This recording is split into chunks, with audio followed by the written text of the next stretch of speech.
こんにちは、OK ジャパニーズです。今日は海に来ています。ここに船があります。横に船があります。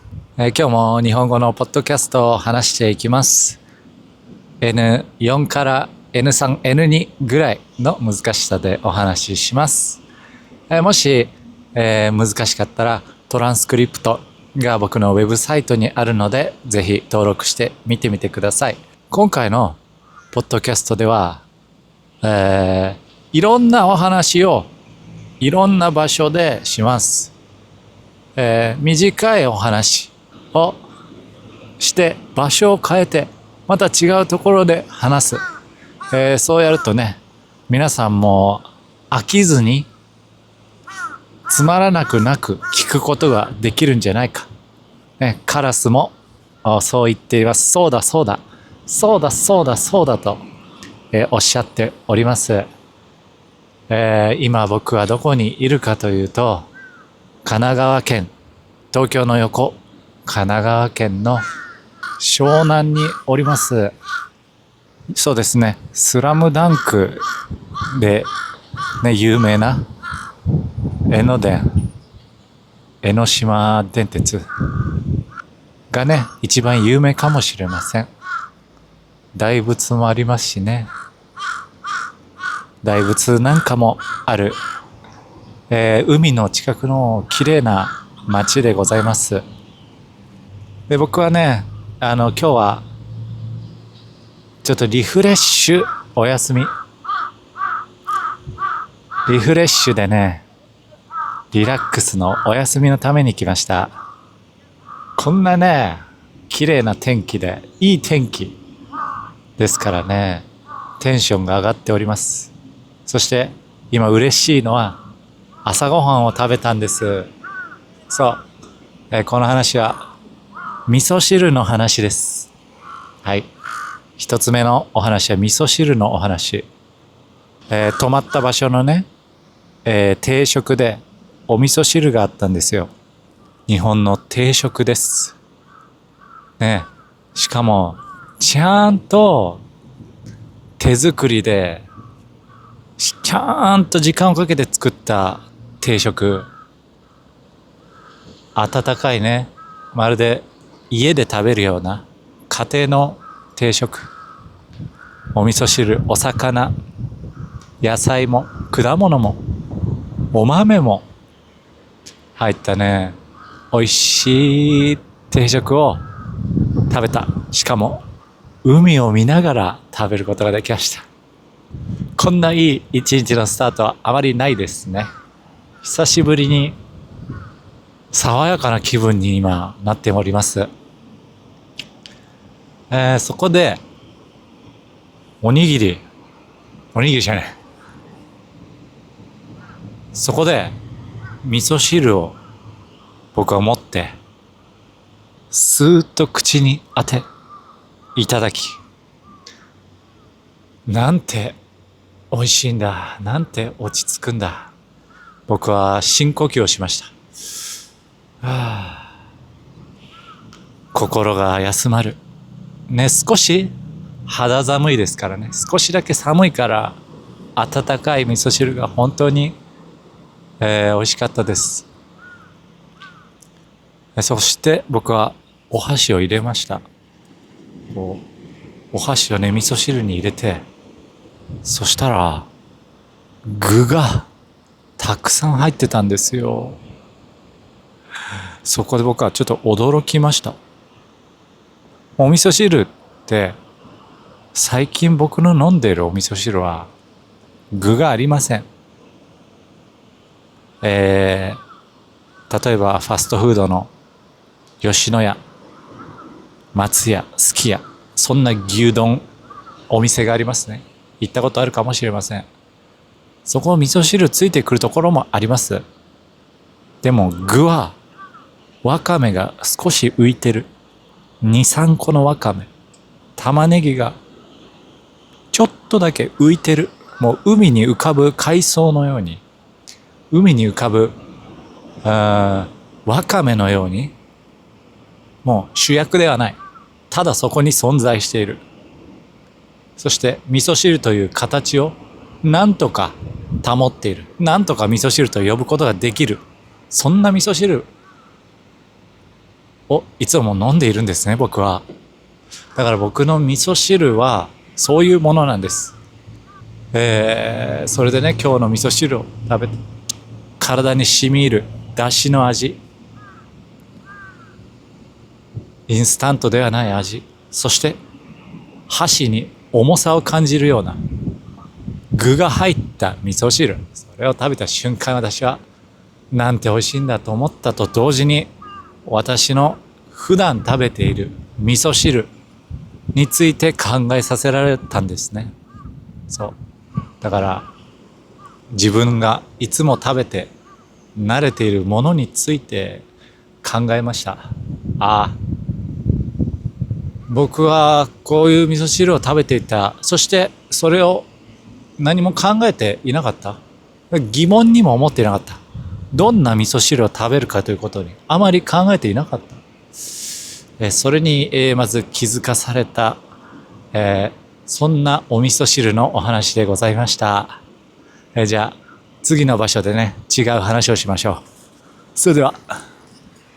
じゃあ次のお話は、どこで何をするかという話です。どこで仕事をするかという話です。もしあなたが勉強していたら、どこで勉強するか。カフェで勉強するのか、家で勉強するのか、その場所の話です。僕は仕事はパソコンがあればできます。時々カメラを撮ったり撮影もするので、そういう時はカメラを撮りに動画を撮りに行きます。でも大体パソコンの前に座ることが多いんですね。それで最近はいろんなところに行っています。カフェにたくさん行っています。本当は家で仕事をするのが一番いいですよね。家でもし仕事ができたらもうお金もかからないし、移動しなくていいですもんね。カフェに行く時間がいらなくなるから全然いいですよね。だけど家だと集中できないんですよ。家だと全然集中できない。それには理由がいろいろあると思います。一つは、自分の部屋が狭いこと。自分の部屋が狭いから、ベッドが近くにあるんですよ。もうベッドがあって、ご飯もそこで食べるし、僕はそこに暮らしているから、仕事と分けることができない。頭が分けるのが難しい。集中ができない。それが一つの理由ですね。もう一つは、一人だからサボっちゃう。怠けちゃうんですよ。怠けてしまう。人が誰も見ていないと、ついつい遊んだり、なんか違う YouTube を見たり、全然仕事集中できないんですよね。はい。その二つが大きいです。なので、僕は、外に行きます。パソコンを持って、担いで、おいしょ、重い。で自転車こいで、電車に乗って、そうやって、カフェに行きますね。少し前までは、コワーキングに行っていました。コワーキングスペースというのがあるんですが、そこでお金を払って、月にいくら、毎月いくら、お金を払って、そこで集中して勉強、仕事ができる。そういう場所です。僕が悩んでいるのは、カフェがいいのか、コワーキングがいいのか、そういうことです。カフェだと、勉強、仕事できても1時間、2時間、長くても2時間ぐらいですよね。2時間長いか。ね。飲み物を頼んで、お店もね、お客さんがたくさん来ないとお金が稼げないから、ずーっといると困りますよね。すごい高い、ね、コーヒー一杯1500円とかなら長くいてもいいけど、ね、500円とかで3時間4時間いたらもうお店は潰れちゃいますよね。だから長くはいられない。だからパソコンを持って飲み物を頼んで準備して10分15分はかかりますよね。結局仕事できているのはどれぐらいできているんだろうね。本当に仕事できているのかなっていうことがあります。で次のカフェ行ってまた準備してやって、こう集中が途切れますね。途切れて、仕事をする。でもいいこともあります。カフェのいいことは違うところに行けるから気分が変わります。気分が変わって、新しい気持ちで仕事をすることもできる。例えば今日みたいに僕は海の近くにいるんですね。海の近くのカフェにいたらちょっと10分海で歩いてリフレッシュしよう。空気が気持ちいいな。そんなリフレッシュができます。もうではコワーキングスペースのこと、コワーキングスペースのいいこと、一つ目はやっぱりもう安心してそこに行ったら集中できる。そしてモニターもある、飲み物もある、暖房も冷房も効いている。そしてみんな静かに作業している。みんな仕事、作業、勉強している。そういうところだからみんな集中しますね。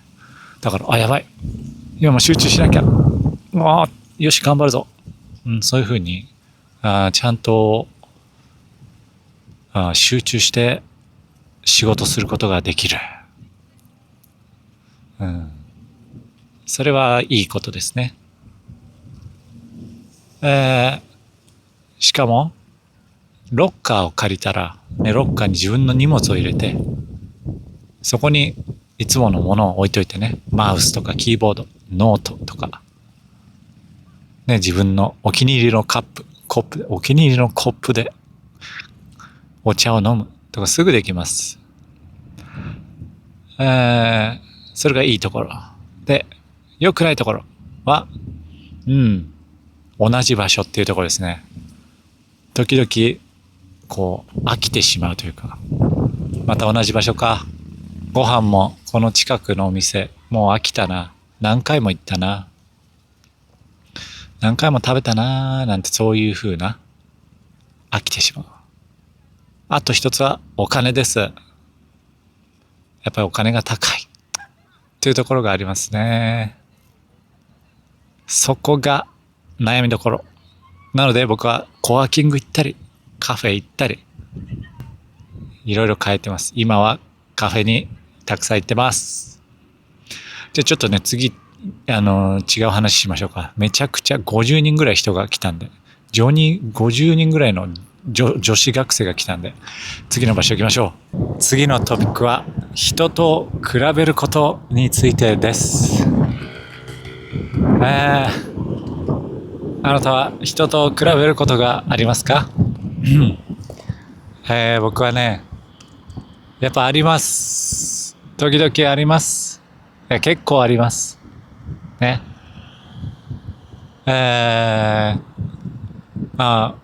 皆さんの中にも、例えばあの人は成功した、あの人はお金持ちとかね、あの人は家族が優しそうとかね、友達がいっぱいいる、でも私はいない、とか、比べてしまうこともね、あるかもしれませんね。僕も子供の時はね、そういうことをたくさん心配してました。でね、今もね、やっぱり少なくはなったけど、比べちゃう。あります。子供の時は、あんなおもちゃ、友達は持ってるのに、僕は持ってない。みんな持ってるよ。あのゲームみんな持ってるよって言うんですね。親にね、ゲーム買ってよっていう時に、子供はね、言うんです。みんなが持ってるよ。クラスのみんなが持ってるよって言うんですね。だから僕にもください。だから僕にもちょうだいって言うんですよね。そういう、なんて言うんですかね。理論が破綻した、根拠。難しい言い方ですけど、理由になっていない理由を持ってきて子供は、自分の欲しいものを話したりしますね。でもそういうのはもう全然ね、なくなってきて、昔は僕は例えば社会人、正社員としてちゃんと働いている、毎日仕事をして、電車に乗って家を建てて、親からも周りの人からも、ちゃんとしたところで働いて、ちゃんとしたね、立派な人だね、そんなこと言われることに比べて自分はただのね、バンドマンだとかね、全然お金を稼げてないとか、比べて悩むこともよくありました。今はね、そういう仕事に関してはあんまりなくなりましたね。今はもうみんなそれぞれじゃないですか。やりたいことをやる。自分に合ってることをやる。そういうことですね。はい。ただ一つね、僕もね、やっぱ最近思ったんですよ。最近は、ちょっとね、体が強くないから、だから体のこと比べちゃう。それありますね。だからすごくさ、元気に走り回ってるさ、なんか、同い年ぐらいの人を見ると、うわ、あの人は元気だなとか、それとかね、すごい重いものを運んで、遊んで、夜まで遊んで寝ずに遊んで次仕事して遊んで、とか、ハイキング、山登り、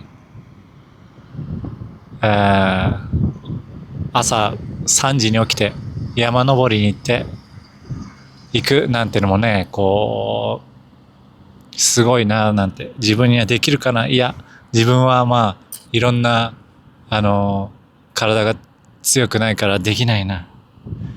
いや僕は大丈夫かなとかね。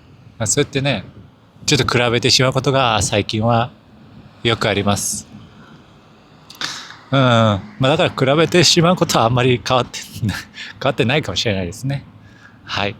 ただ、どうしたらいいかっていうのはね、分かってはいます。答えは、今に集中する。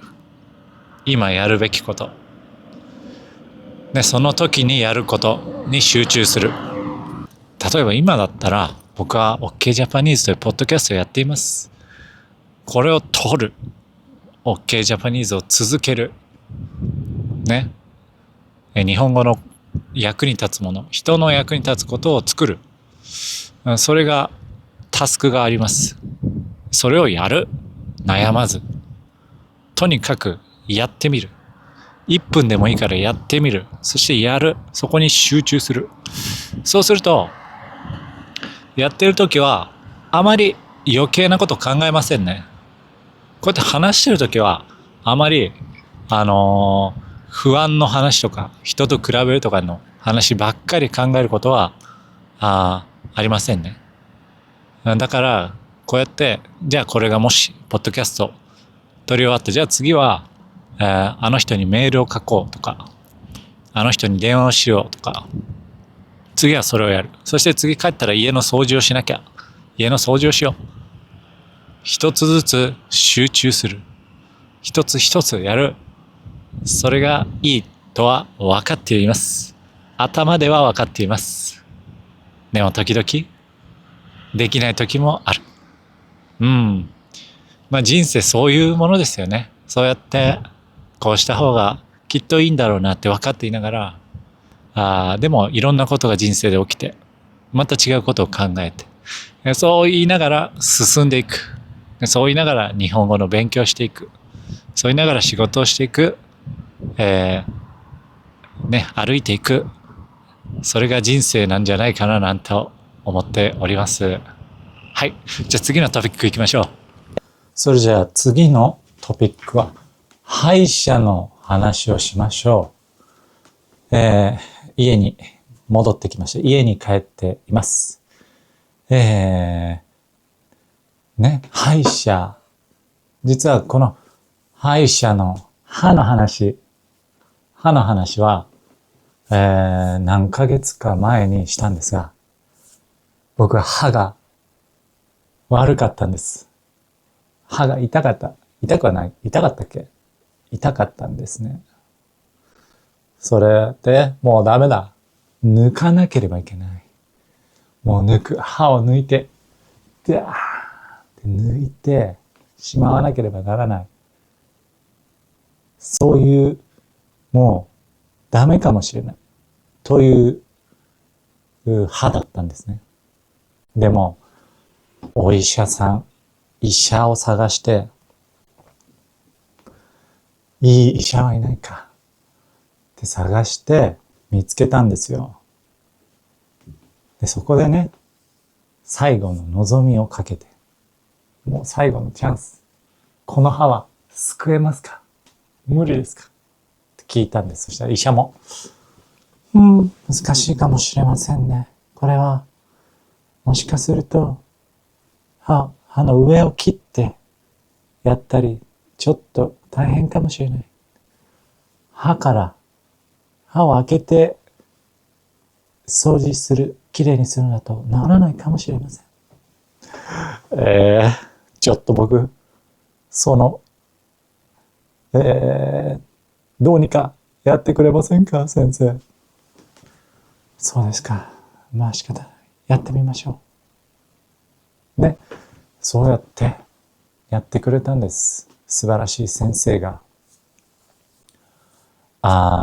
そうして数ヶ月。見事、良くなっております。よかった。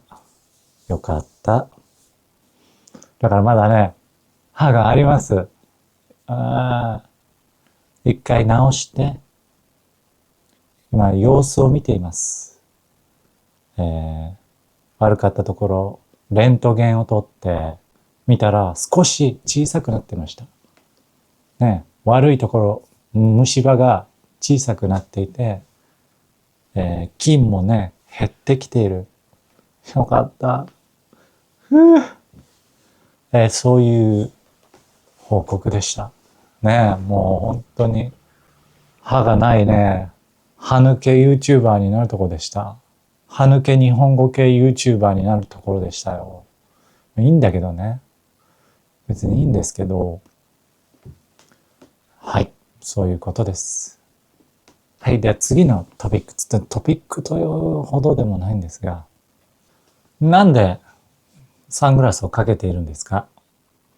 映像を見ている人はそう思ったかもしれません。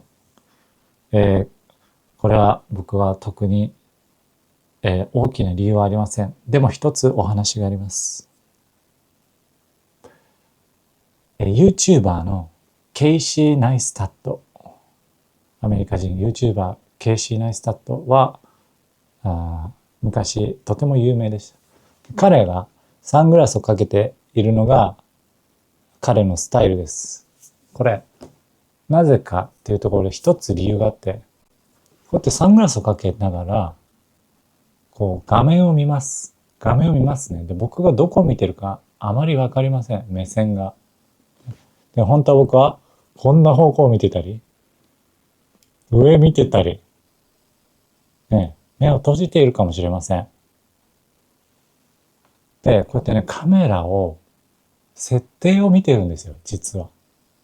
カメラの時間を見ながら、あ、今、2分喋ったか、2分喋ってるなって見たり、後ろで人が歩いていたら、あ、人が通ってるから、ちょっと話を待とうとか、そういうので、目線をね、こう、すごいね、動かしてるんですよ。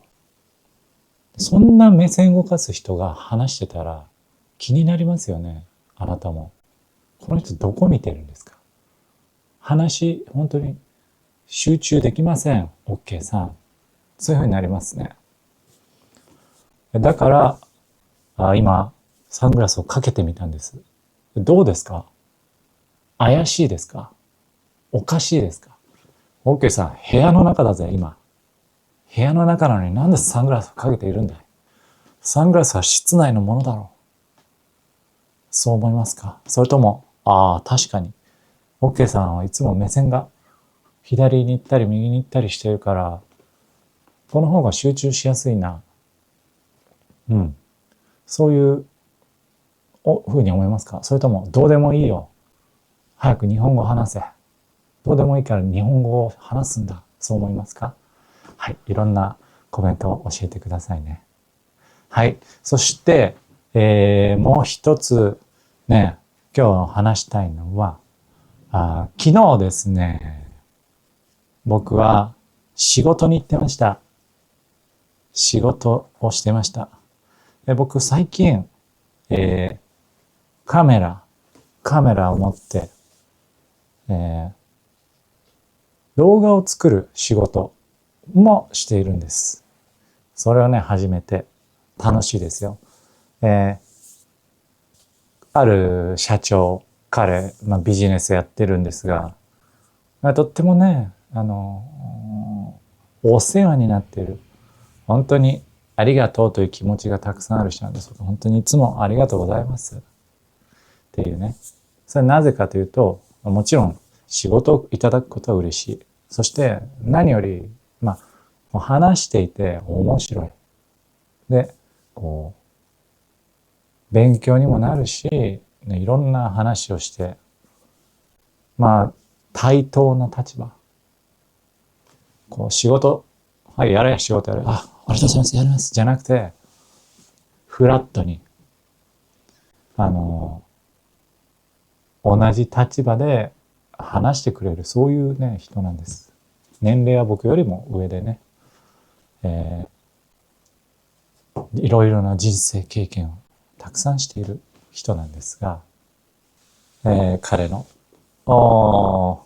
ビジネスの動画を撮って、1日朝10時から夜の10時ぐらいまで最後は、そこにいました。最後はね、ご飯食べて、いろんな話をしたんですが、で僕はね、その人はね、子供もいるんです。だから、これは愛についてのお話で最後のトピック。これ最後のトピックは愛についてなんですって。僕は今子供はいません。ね。結婚もしていませんが、その人はね、結婚もして、で、子供を持つことについての話をしてたんですね。僕は、子供は欲しいけども、自信がないとか、本当に大丈夫かなとかね、そう思ったりするんですが、その人は言ってました。子供、可愛いは、ね、みんな可愛いと思いますね。可愛い。それは普通な考え方。で、子供を愛する。親が子供を愛する。それが普通のこと。ね。それが大きいこと。ね、そういうのは、アイディアがありますね。だけどその人は言っていました。子供から愛されること。もう、その子供はもう、無条件に、条件なく、ね、親のことを愛しますよね。その親がいないとなかなか生きていけない。守ってくれる人がいないと生きていけないから、やっぱり愛をね、子供から親に与える。そういうところが大きい。で、そんな愛を受けたら親も絶対に愛を与える。こんな愛を与えてくれて僕ももちろん与えるよっていうね。だから、親からというのが大きいと思ってたんですけども、子供からの愛が大きい。そんなね、話を聞いて、ああ、なるほどな。素晴らしいな。そういうこともあるんだと思いました。それが子供としてのやっぱ絶対いいこと一つと思いましたね。やっぱり人生、僕もそういう考え方はあると思うんですよ。一人自分のために生きる人生。ね。子供の時はそうですよね。自分のやりたいこと、自分の食べたいもの、自分の感情を出して、いる。だけど、やっぱり子供が生まれたり、それから守るもの、助ける人がいたり、自分が一番じゃない。自分が二番目、三番目。自分は置いといて、このもの、人、何かのために生きる。それは、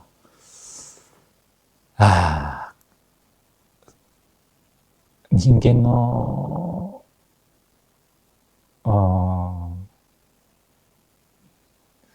違うステップだと思うんですよね。